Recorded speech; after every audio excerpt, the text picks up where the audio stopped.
Hello guys, welcome back to this channel. In today's video, I'm going to show you how you can get the rainbow blessing in Heartopia game.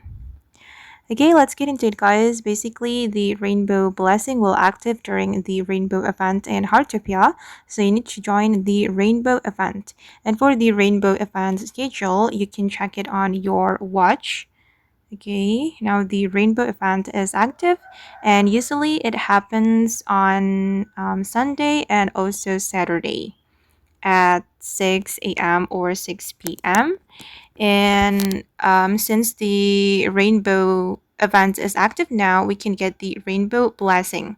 And this is the details about the rainbow blessing. You will get chance to obtain extra resources when collecting. And I'm going to collect a mushroom in the forest. Okay, I'm going to collect this penny bun mushroom. Okay, as you can see, I got rainbow blessing. So guys, don't forget to join this event so you can get extra resources while you're collecting something in Heartopia.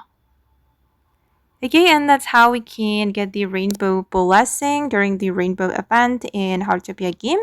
I hope this video will be useful for you. Thank you so much for watching and bye.